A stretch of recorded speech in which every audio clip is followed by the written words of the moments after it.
Hey, welcome back to the channel. My name's John. Today is day 9 of my 2-month Fasted-Thenics challenge. Let me start by going over the numbers for the day. I was 202.7 pounds on the scale. Blood pressure was 123/72. Blood sugar, 75 milligrams per deciliter, and ketones, 4.9 millimoles per liter. So I wanted to keep this video short, but I think I want to talk about just the kind of ritual of sharing a meal with other people. Tonight we went out with some friends and had dinner at a restaurant. And yes, I was a little tempted, but I wasn't hungry. And I know that sounds kind of like weird to say, but there is a difference between those two. As a matter of fact, last night, my thoughts were kind of on missing food. And so to kind of like, I don't know, intensify that a little bit, to like tease myself, I ended up on restaurant websites looking at, for one, the IHOP menu, looking at those double blueberry pancakes.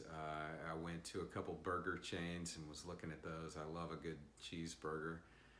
And yeah, it's kind of silly, but I experienced this last time too. It is unusual.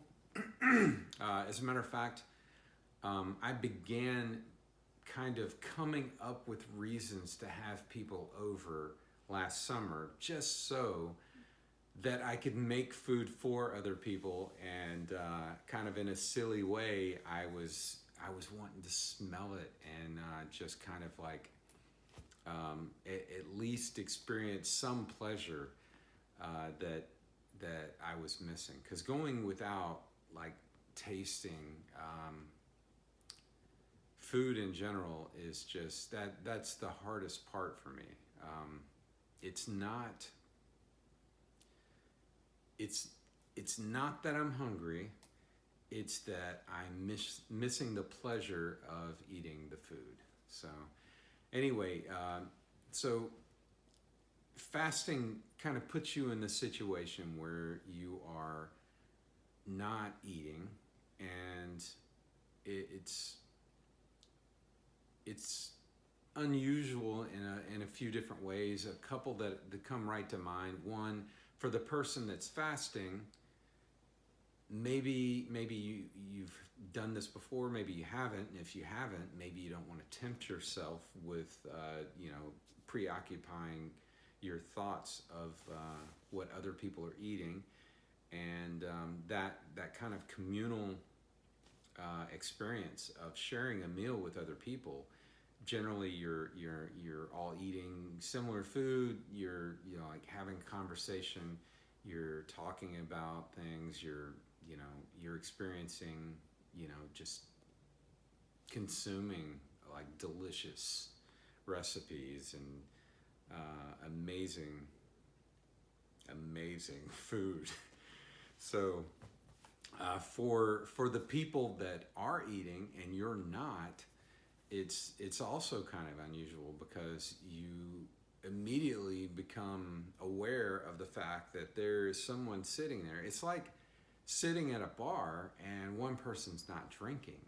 There's kind of a weird dynamic there. So I don't know if it's exactly the same as what I experienced tonight, but we're sitting there with another couple, my wife and I, and they all ordered amazing dishes. And I probably, in my current fasted state, I probably could have eaten all 3 of their plates and the entire loaf of bread with all of the butter. I probably would have ordered extra butter and maybe a salad too. So I can put some food away. I'm probably more into food than, I don't have any vices. I'm not much of a drinker. I don't smoke. I've never done any kind of recreational drugs. And so my vice is food. So it's probably one of the main reasons that I got into the shape that I got into probably about 10 years ago. And I've been chopping away at that over time and making good progress. But it is what it is. We all like it. We in this country, it's pretty obvious that we all like it. Ice cream and desserts and pastries and donuts. Goodness, donuts. I am such a donut aficionado. But anyway, I'm just kind of rambling at this point, but I'd be curious to hear what some of your thoughts are. You know, what you miss most when you're not eating, and you know, I am consuming a little bit. I get the bone broth is so delicious when you're only consuming that. You know, I'm getting a cup of that 4 times a day, and it has become kind of a highlight of my days. So as far as the workouts go, they all are relatively easy to get through. I have had a little issue with my knees, sometimes one, sometimes both, mostly with the lunges. There's something about the way you stress your knee on that exercise that it's kind of like when you go hiking up a mountain, coming down it puts a lot of stress right there on the kneecap and where it connects to those muscles. But so I have experienced some of that. So I try to extend the time in between. I'll slow down on the reps just to not hurt myself to the point where I can't do them. And there have been times, a lot of times what I do is I'll put my hand at a certain level and I'll do them next to a desk. And as I get down to the spot that I want to lunge down to, my hand hits the table and I'll rise back up from there, and I do that repetitively. So a few times I've kind of pushed off on the table just to kind of baby that and give myself a little bit of an assist just to give my body time to heal and be able to maintain these exercises through to the end. Other than that, my grip strength, I feel like that's getting quite a bit stronger, but I'm developing some pretty hard calluses there. Just holding onto that bar for an extended period of time is not something I'm used to doing. But other than that, the exercises are going great. I'm just hitting the same number of each one 4 times a day, and consuming the bone broth and the protein shake. I'm keeping that consistent. None of that has been a problem whatsoever. I have gone without the green tea a few times. I've gone with only 2 cups of coffee instead of 4 cups of coffee several times. But those are really the only variances that I see as controllable in this challenge.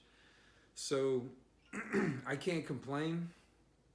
I am very, very happy with how things are going. Tomorrow will be day 10, so it's kind of a milestone day. Yesterday I ended up making a pretty lengthy video, and I'll be glad to see how many people actually finish that one to the end.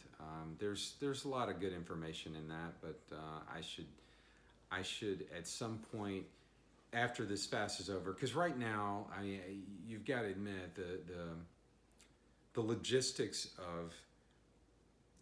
of doing all of the exercises and doing the bone broth and the protein shake and getting regular life all done in the same day, and take the video, edit the video, get it posted.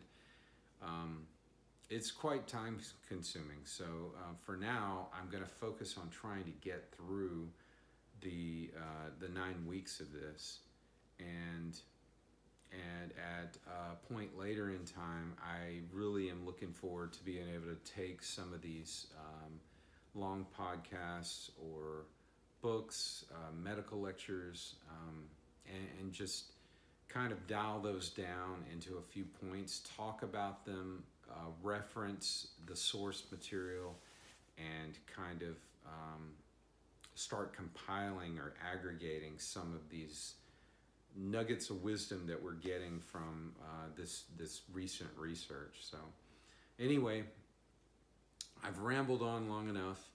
I'd be happy to hear, again, what foods do you obsess over while you're fasting? Because I don't know, it's unusual, some of the things that I think of. Yeah, you would think it'd be mostly desserts and that kind of thing, but it's not always that way. My mouth drools just thinking about a really good cheeseburger or a plate of lasagna. Goodness. Apple pie, ice cream, that's another one. But anyway, thanks for watching. Please give me a like if you're liking the content. If you know somebody that's into health or longevity fasting, things in that direction, please share the video with them. If you've got any comments or questions, please leave them below. And I'll see you in tomorrow's video. Thanks for watching. Bye.